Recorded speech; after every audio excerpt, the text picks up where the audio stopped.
We want to say good morning to all our troops around the world and our new friend we just met. And we want to say a special thanks to Lieutenant Colonel Nathan Bond, who helped us put this project together. Sergeant Shepard standing back there in the wings. And we want to say good morning, Sergeant. Morning. There you go. Hey. Okay. And say to go through here. Everyone who's out there.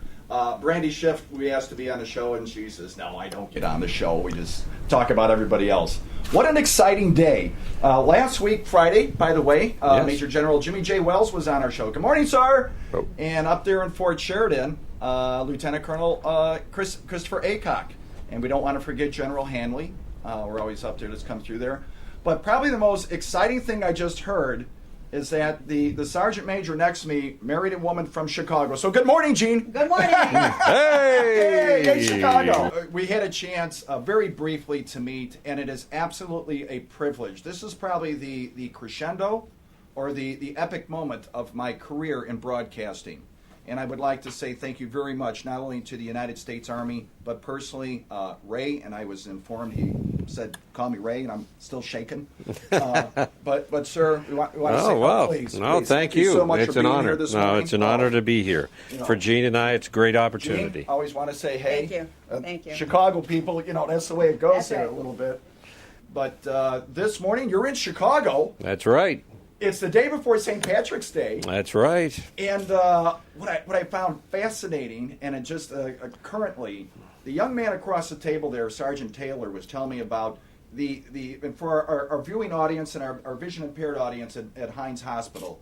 Can you tell us a little bit about just the number of stripes on your sleeve here, what they represent to our civilian audience? Absolutely. These are service stripes, and each one represents 3 years of service, and I have 10. So I have served in the Army for 30 years now. And that was right after the Humphrey Bogart movie. Absolutely. Okay. I saw a movie called Sahara, and many of your listeners and viewers probably remember that, but it's a movie about a guy driving across the desert in a tank, and I thought that looked really neat. So I went down to the recruiter and said, how do I do that?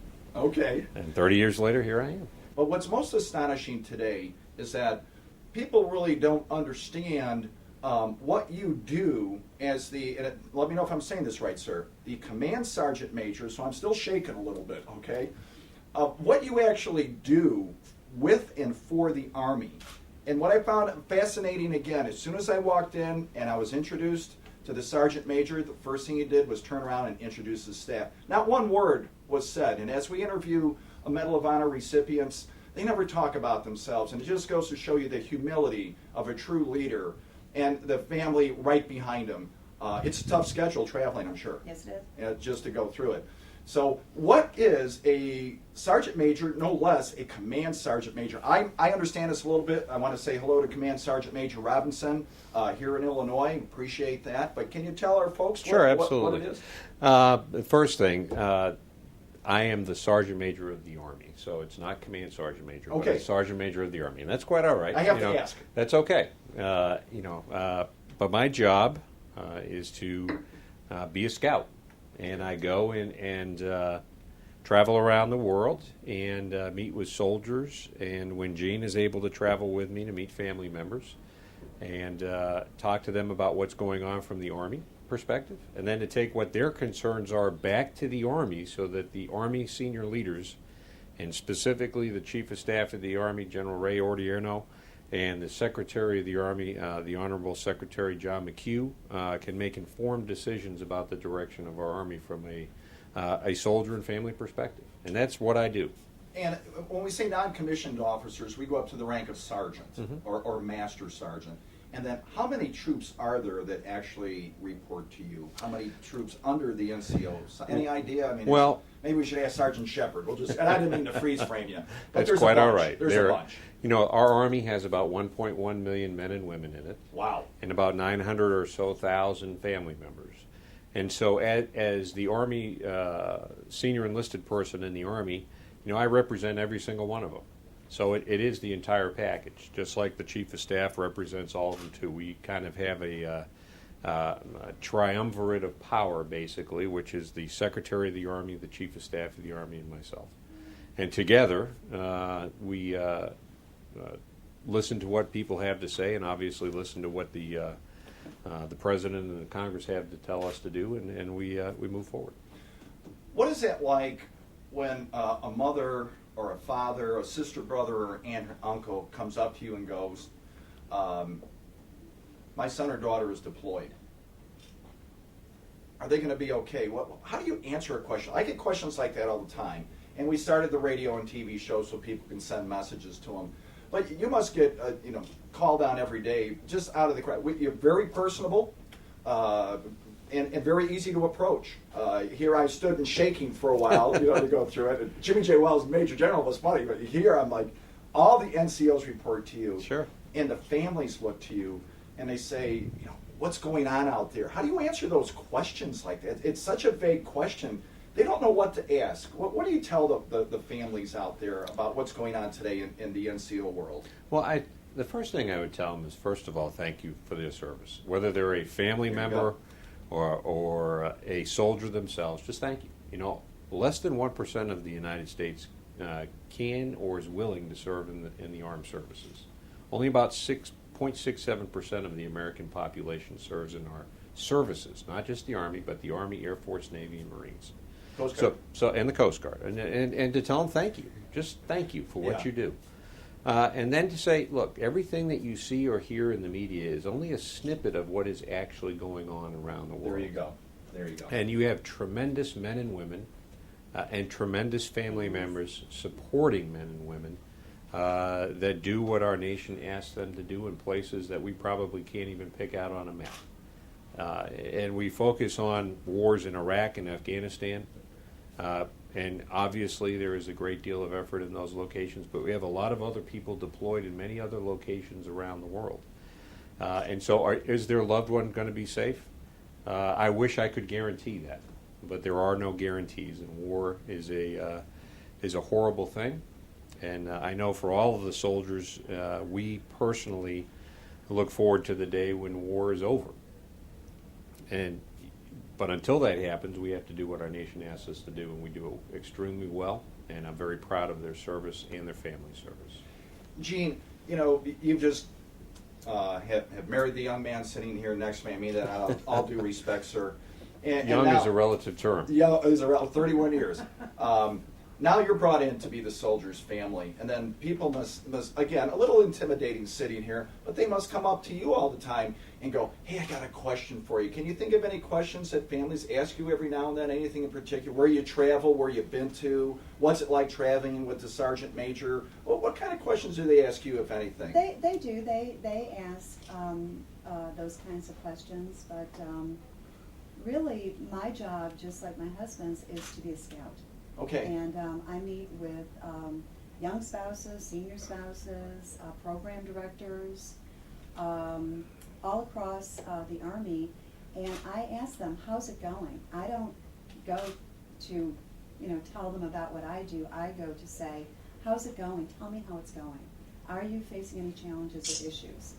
Because that trip report that my husband talked about not only is about what the soldiers tell my husband, it's about what family members tell me.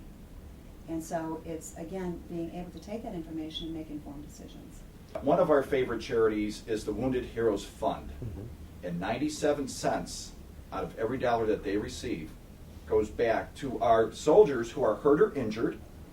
Coming up May 14th, there's a motorcycle ride, and they bring them gifts, backpacks, jackets, and you're saying you're the soldier's family, and they come to you. We want to make people comfortable, saying, Jeanne, can I talk to you for a second? Absolutely. And Sergeant Major, you're a little intimidating, okay? So it's such a pleasure to hear that people can just come up to you. Absolutely, and I'll tell you, if you bring special people in to speak to soldiers and their families with your program, someone I would consider if I were you is Dr. Karen Rivich from the University of Pennsylvania. We're going to write that down. She has been involved with resiliency training. And in my opinion, resiliency training for not just for soldiers, but for spouses and children can make a huge difference. We've been at war for 10 years. People are stretched. And I don't think people are born with a certain measure of resiliency. I, for instance, am not very resilient. I'm not a good bouncer. Can endure anything with teeth clenched and losing weight and anything else. but that isn't particularly healthy. But resiliency is about that ability to bounce back, to roll with the punches. And it's something that can be taught. And this is what Dr. Karen Leibich does. And, We'd love to. She's a wonderful woman, and resiliency for all of today's military, all of them. I think that if we had resiliency training 8-9 years ago, there would have been less divorce in our armed services, less suicide, that it would have made a huge difference for soldiers and their families. Let me keynote on that. The young man, Senator John McCain, was incarcerated in the Hilton Hanoi Hilton with Admiral Schumacher and retired Major General John Borling. One of the first people to stand up for PTSD. So we want to say a special shout out there to Senator McCain. We love you. Senator Kirk, still recovering here in Illinois. God bless him. The other night we were with Congressman Dold, Congressman Walsh, Congressman Roscom.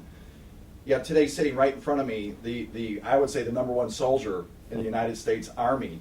And the question's going to come up. We were at the Chicago Auto Show with General Weir, and we're going to actually present to you right now a copy of this. I guess we should give it to Sergeant Shepard first before we give it to you, because it's got to be cleared. No, We'll take it. But right inside is a DVD, and what was interesting is that at the Chicago Auto Show, people were walking up to the soldiers and just saying, like to Sergeant Taylor, what's it like? And today, maybe you can tell our audience, the education of a NCO up to officers were at a certain level and percentage. Today, it has just double, triple, 10 times that. And the emphasis for the NCOs to complete their training in college, and the parents were coming up going, it wasn't really about the Army, what are the educational opportunities? And to see what you've done in 31 years, yes, absolutely amazing. Sure. Absolutely amazing. Maybe you can address the moms and dads out there of what's it like to start from just coming in being enlisted, not just being enlisted. Dad was enlisted, by the way. So was my oldest son. But how they start and where they can go with the Army today. At the end of the day, though, we have tremendous, obviously, educational benefits for our soldiers. Right now, for our active duty soldiers and many of our guardsmen and reservists, we have tuition assistance while they're on active duty, $4,500 a year.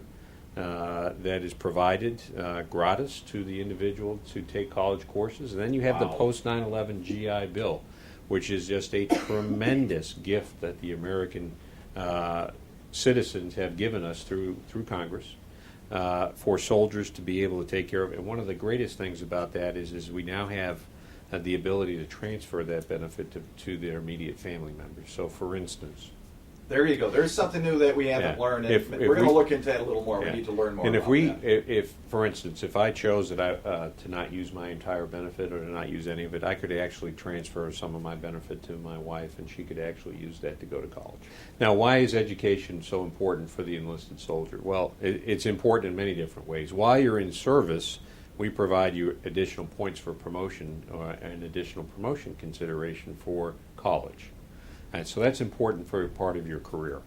But it's also important after you leave the service.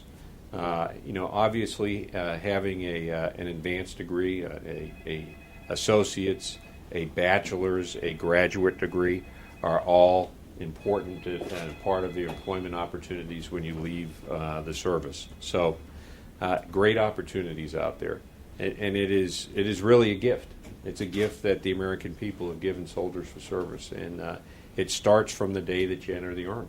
So it's a tremendous opportunity. I would encourage every single person that is in the service to sign up for e-benefits through the Department of Veterans Affairs. With Sergeant Major Chandler, his wife Jeanne, Sergeant Shepard's with us today, Sergeant Taylor. Special thanks to Sergeant White back there. There he is. And Colonel Nathan Bond, Lieutenant Colonel Aycock, who's now traveling with Major Jimmy J. Wells. We're going to be right back with the Soldiers Family Radio and TV Talk Show. I'm Steve Tomaszewski. Go to our new website, SFTVR.com. Take a look, become part of the family. Remember, even if it's just you, this is your family right here. We're the Soldiers Family. We'll be right back.